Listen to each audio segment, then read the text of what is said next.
이재갑 한림대 강남성심병원 감염내과 교수 모셨습니다. 어서 오세요. 네, 안녕하세요. 교수님, 인원 자체는 40명대 초반입니다. 약간 줄었는데요. 네. 어떻습니까? 일단은 뭐 지속적으로 집단 발병들이 특히 이제 최근에는 교회 중심으로 발병을 예. 좀 많이 했었고, 더 저희가 걱정하는 바는 이제 지방에서의 발병이 이제 계속되는 대전은 뭐 계속 연달아서 계속 환자 발생할 뿐만 아니라 강주나 전남처럼 환자가 발생하지 않았던 곳에서도 환자가 발생하는 부분에 있어서는 아마도 수도권의 영향으로 지금 아마도 생각이 되거든요. 예. 이제 그런 부분들이 우려가 되고 있습니다. 그 감염자가 남아하고 있고요. 그다음에 네. 소규모 모임은 어떻게 방법이 없고 어떻게 해야 되죠? 이건? 그러니까 이제 소규모 모임에 해당되는 영역들이 좀 계속 문제잖아요. 예. 그러니까 뭐 식당도 그렇고, 그 다음에 교회도 그렇고, 또 방문 판매도 예. 그렇고, 이런 모임들에서 계속 환자가 발생을 하다 보니까, 그러니까 정부 차원에서는 고위험 시설에 대한 지정과 관련해서 고민을 상당히 많이 예. 해야 될 것 같고, 또한 이제 교회와 같은 경우에 사실 또 처음에 이제 행정조치, 고강도 사회적 거리두기에서 교회 행정조치나 이런 부분 때문에 교회에서 뭐 탄압 얘기도 나오고 좀 약간 마찰이 있었기 때문에 교회와 적절하게 잘 대화를 해서 특히 최근에 계속 소규모 모임 문제니까 이런 소규모 모임에 대해서는 자제하도록 권고를 하고, 또한 소규모 모임을 하더라도 마스크 착용이라는 방역수칙 잘 지키고 또 음식물을 같이 나누거나 이러지 않도록 하는 그런 부분들을 좀 강조해서 이야기가 돼야 될 것 같습니다. 예, 그 생활방역, 사회적 거리두기 3단계로 조절됐죠. 그거 좀 네. 설명해 주실까요? 네, 이제 사회적 거리두기, 그러니까 계속 저희가 이제 시행됐던 게 뭐 고강도 사회적 거리두기, 사회적 거리두기, 그래서 그게 뭐 생활 속 매번 들어도 거리두기, 헷갈리더라고요. 예. 헷갈리기도 했을 뿐더러 생활 속 거리두기 자체도 사회적 거리두기의 하나인데 그거를 꼭 사회적 다른 거리두기가 것처럼. 아닌 것처럼 얘기가 되니까 아예 사회적 거리두기 안에 1단계, 2단계, 3단계로 했고 현재 생활 속 거리두기의 단계를 1단계라고 이제 규정을 했습니다. 그래서 일단은 좀 명확하게 규정을 한 부분에 있어서는 좀 긍정적으로 생각을 하고 있고요. 또한 이제 그 부분에 대한 기준이라든지 또한 이제 특히 뭐 2단계가 됐을 경우에는 뭐 고위험 시설부터 이제 행정조치를 내린다든지, 그다음에 이제 2단계가 되면 고위험 중위험 시설들에 대해서 이제 뭐 행사를 못하게 한다든지, 또한 뭐 2단계에서는 50명 이상의 집회를 금지하고, 그다음에 3단계는 10명 이상의 집회를 금지한다든지 이런 부분들을 좀 집회나 모임도 금지인가요? 개인 사적인 모임도 못하게 되는 거예요? 되도록이면 이제 보통 뭐 사적인 것까지는 아니지만 일단은 공적으로 어떤 모임을 갖는다는 회의 뭐 이런 부분들은 다 이제 금지가 되는 이제 되기 때문에 어떤 그런 방법적인 부분에 있어서는 구체화된 측면들이 있어서 그런 부분을 구체적으로 좀 긍정적으로 생각을 하고 있습니다. 그럼 그 단계를 격상하거나요. 그 전에 하나. 1단계로 지금 보는 거는 약간은 낙관적으로 보시는 건가요? 그렇게 해석해도 되는 건가요? 방역 당국이? 방역 당국이 그러니까 방역 당국도 사실 조마조마 걱정하시겠죠. 할 상황이어서, 왜냐하면 이게 정말 살얼음판을 걷는 느낌으로 계속 지금 한 달 넘게 유지가 되고 있잖아요. 근데 다만 국민들께서 적절하게 좀 대응을 해주시니까 이 정도지 모르겠습니다. 외국과 같은 상황이었으면 아마도 지금 아주 많은 환자가 발생했을 수도 있는데 국민들께서 마스크 착용이라든지 또 스스로 좀 자제를 하신 측면들이 있습니다. 지금 사실 5월 말 6월 초에 해당되는 부분에 있어서는 국민들께서 사람 많은 곳에 방문이나 이런 거 많이 줄여주시긴 했거든요. 그래서 그나마 지금 수준을 유지하고 있는 거로 보고요. 근데 지금의 수준에서는 사실 언제든 갑자기 이제 어떤 집단 발병의 큰 고리랑 만날 수가 있기 때문에, 그렇게 되면 언제든 환자가 급증할 수 있는 상황은 언제든 발생할 수 있기 때문에 계속해서 주의를 기울여야 될 것 같습니다. 교수님, 스포츠 하시는 분들은요. 이제 가서 볼 수 있겠구나 이렇게 기대하는 분들 많은데 볼 수는 있게 된 거죠? 어떻습니까? 그렇습니다. 이제 그 부분이 그러니까 생활 속 거리두기가 시행이 되고 나서 특히 이제 뭐 다른 데는 다 모일 수 있는데 왜 스포츠, 특히 야외에서 하는 스포츠 같은 경우는 사실은 다른 실내에서 하는 것보다 훨씬 안전한데 왜 안 되냐라고 불만이 많았었는데, 아마도 한 25%에서 30% 정도의 관객들을 허락하고 현장 예매는 안 되고 사전 예매를 통해서 지정석에 앉는 것만 허락되는 형태로 아마 다음 주 정도부터 시작이 될 것 같습니다. 지정석. 그러니까 거리를 딱 미리 정해놓고 거기만 앉으라 이 말씀이시죠? 맞습니다. 마스크 쓰고 역시. 마스크 반드시 쓰고 있으셔야 되고 음식물이나 이런 부분들 되도록 섭취하지 않도록 저희 권장을 하고 있고, 아마도 그래서 매장이나 이런 데 열지 않을 가능성이 높습니다. 그 맥주 좋아하시는 분들 맥주는 못 파나요? 아마 이제 그 부분은 구체적으로 모르겠는데 현재 그런 매장에서의 치식이나 이런 부분들은 되도록 자제하도록 좀 권고를 하고 있는 상황입니다. 그러면 1단계, 2단계, 3단계 어떤 구체적인 그 가르는 기준이 있습니까? 그 감염자 수인가요? 아니면 뭐 어떤 다른 기준이 있습니까? 그러니까 정부 차원에서는 일단은 이제 그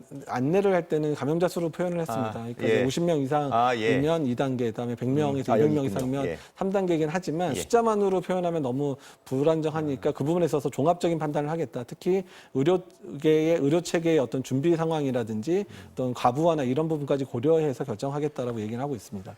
그런데 교수님, 이 표를 보면요. 표 잠깐만 다시 그 50명 이상일 경우하고 5%, 그 네. 5%, 이 표가 아니었는데 5%그 뭐죠?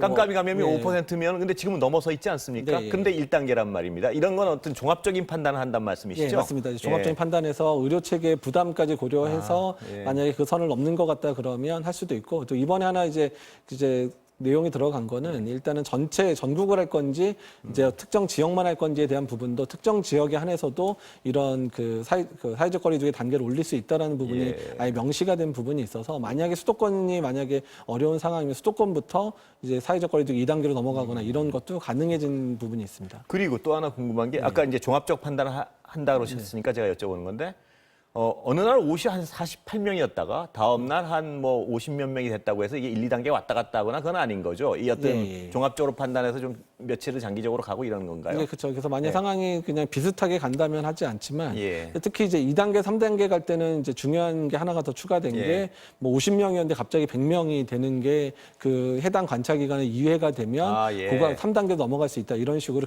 환자가 급증하는 거에 대한 기준도 좀 마련이 됐거든요. 그래서 그러니까 환자 수가 이렇게 오르락내리락 하는 건 어쩔 수 없지만 급증하는 건 위험 신호, 당연히 위험 신호로 본다는 말씀이시죠? 예, 그렇습니다. 예. 예. 그 다른 해외 연구 사례 좀 여쭤보겠습니다. 네. 좀비 예.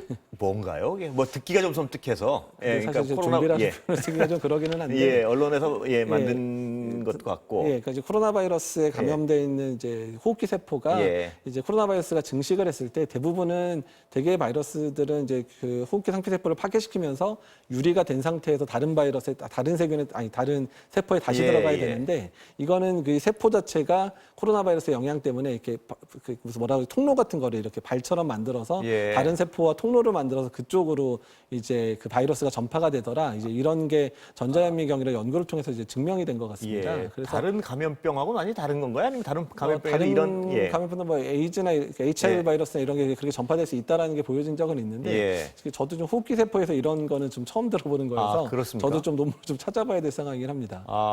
그러면 위험하다고 볼 수 있는 건가요? 이게 다시 거꾸로 말씀하시면? 그렇죠. 이제 세포 간 전파가 용이해졌다는 부분들이기는 한데요. 예. 근데 다만 이제 사람 안에서 일어나는 일이지 이렇다고 해서 다른 사람한테 전파가 빠르냐 이거하고는 또 다른 문제이기는 예. 합니다. 그래서 이 부분은 어떻게 이제 병독성에 영향을 줄 건지에 대해서는 앞으로 또 연구가 더 필요할 것 같습니다. 이게 그러니까 사람 간 전파에는 어떤 영향을 미치는지는 아직 뭐 알 수가 없다는 알 거 말씀이시죠? 없고 이제 세포에서 세포니까 이거 사람 몸 안에서 일어나는 거니까. 예, 이게 어떤 기능을 하는지도 아직 드러나진 않았고 다만 특이한 현상이고 예. 세포 간 전파가 용이하다 보니까 예. 병독성에 영향을 줄 것 같은 거는 맞는데 예. 그게 어떻게 작용될지에 대한 부분들은 아직까지는 이제 세포 단계 연구이기 때문에 좀 기다려 봐야 될 것 같습니다. 예, 병독성에 영향을 준다는 말씀은 치료제나 백신을 개발하는 데도 영향이 있다는 말씀이신가요? 뭐 그럴 수도 있고 오히려 이제 그런 전파를 하니까 그거를 차단하는 그런 치료제를 또 개발할 수도 있는 부분이니까 이게 일반적인 형태의 그런 세포 간 전파인지에 대한 부분 연구가 된다면 치료제 개발의 한 방법을 이제 제공하는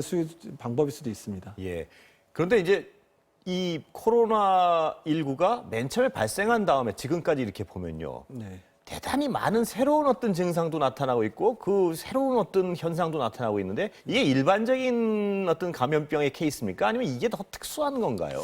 그러니까 오히려 우리가 이제 코로나 바이러스에 대해서 연구를 그만큼 안 했었다는 새로운 바이러스라는 새로운 바이러스고 게다가 이게 이제 사람한테 감염도 많이 일으키고 실제로 지금 사망도 많이 일으키다 보니까 연구가 정말 지금 뭐 한 몇 개월 사이에 엄청난 연구가 이루어지다 보니까 오히려 이제 몰랐던 사실이 많이 밝혀진다고 보는 게 맞을 것 같습니다. 이게 아주 특이한 바이러스나 이렇게 뭐 공포감을 가질 문제는 아니란 말씀이시죠? 특이하고 공포감을 가질 만한 바이러스이긴 하지만 어떻든 간에 지금의 나온 상황을 봐서는 이 연구 결과가 뭐 어떻든 사람들한테 나쁜 영향을 주거나 공포감을 줄 만한 내용은 아닐 것 같습니다. 예. 시간은 다 됐고요, 교수님.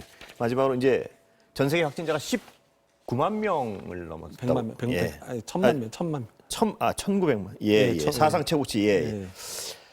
이러면 이거는 지금 어떤 당분간은 억제가 뭐 좀 극단적으로 해서 불가능하다고 봐야 되는 거겠죠? 그렇죠. 이 정도 1000만 명이. 그러니까 지금 1000만 명 이상 발생했고 매일의 확진자 숫자가 계속 늘어나고 있는 상황이기 때문에 전 세계의 안정까지는 상당한 시간이 걸리겠다는 걸 얘기를 하고 있고 심지어 안정된 국가에서 2차 피크를 보이는 국가, 특히 미국이 지금 2차 피크를 보이는 게 아닌가 얘기가 나오고 있어서 앞으로 이 상황이 상당 기간 유지될 거라는 걸 보여주는 결과 같습니다. 늘 방역당국 말씀하시지만 내년 1년, 앞으로 1년은 적어도 백신 같은 게 어렵다고 봐야 되는 거. 네. 장기전은 뭐 어쩔 수 없이 대비해야 되는 상황이군요. 예, 기다려 봐야 될 상황인 것 같습니다. 예, 오늘 말씀 감사합니다. 예, 감사합니다.